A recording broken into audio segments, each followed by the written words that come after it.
The House of David inscription, sometimes known as the Tel Dan inscription, was uncovered at Tel Dan, an ancient city in northern Israel. In the Bible, the city was best known as Dan. But Dan was first a Canaanite city named Lachish that was resettled and renamed Dan by the Israelite tribe of Dan. The city Lachish was large and impressive. Lachish had massive earthen ramparts and walls to defend it from invaders, who primarily came from the north. Archaeologist Avraham Biran was the lead archaeologist for the extensive excavations carried out at Tel Dan. He and his team excavated along the city walls and found that the ramparts had been built over a beautiful, arched, mud brick gate from the Middle Bronze Age. The ramparts had preserved the gate in excellent condition. The gate can still be seen today and reminds visitors that Lachish was truly an impressive city. Dan was the northernmost city of what we think of as biblical Israel. A large part of its importance is due to this northern location. Being so far north meant that Dan was near Damascus. It was also one of the routes taken by the Assyrians and the Babylonians as their armies ventured southward into the region during the Iron Age. Since the city of Dan was over 100 miles from Jerusalem and over 80 miles from Samaria, its geographical location left it in an isolated position. This isolation caused the northern enemies to attack it, and many of those attacks ended with the destruction of the city. Those destruction layers are evident in the archaeological record and are essential in the creation and the finding of the House of David inscription. The circumstances of its finding is a remarkable story in its own right. Biblical Archaeology Review recounts the story in its March-April 1994 issue.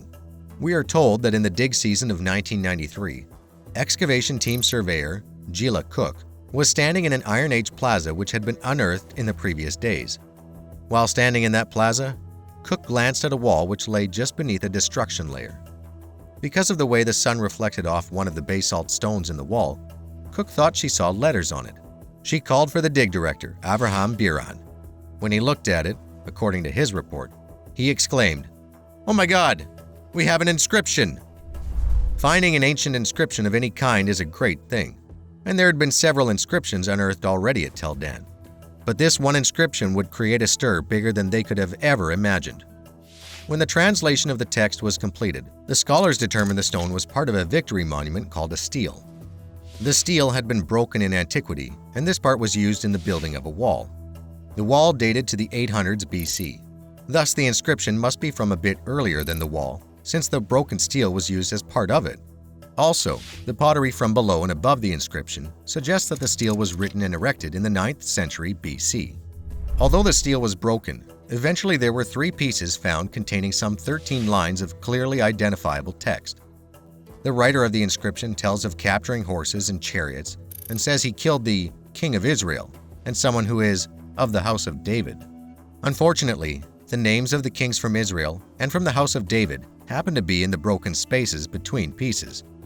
But the phrases King of Israel and House of David are very clear and legible. The originator of the text is not named, but most scholars ascribe its origin to an Aramaic king of Damascus, possibly Hazael, who is known from the Book of Kings in the Bible. Other possible candidates proposed are Ben-Hadad I, Ben-Hadad II, and Ben-Hadad III, all kings of Damascus in the 9th century BCE. Also, Jehu of Israel has been proposed. If Hazael, circa 842 to 806, is the originator, the inscription is datable to the latter part of the 9th century BCE. So, for the first time ever, there was an extra-biblical reference to the King of Israel and the House of David. The discovery of the Tel Dan inscription came at a critical time for biblical studies. Around the early 1970s, biblical minimalism had grown in popularity and seemed damaging to the historicity of the Bible. Biblical minimalists argued that the Bible record, especially anything prior to about the 8th or 9th century BC, is not actual history. They further argued that because many of the most famous biblical characters were not mentioned in extra-biblical texts, they were not actually historical people. This included King David. In the 1990s, biblical scholars who were more convinced of the historical veracity of the Bible engaged the minimalists in a very heated and sometimes vitriolic debate. Minimalists insisted that if the reigns of David and Solomon were as grand as depicted in the Bible, there should be some extra-biblical record of them. Their argument held sway until the discovery of the Tel Dan inscription and its eventual accepted translation, which was also debated for a short time.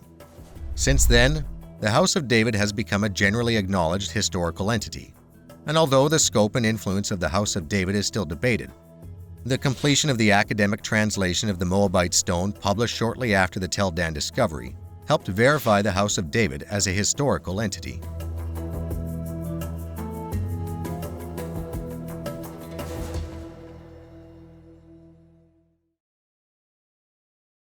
Thank you for watching this video. To keep Theology Academy videos free, please consider making a tax-deductible donation at www.theology-academy.org/donate.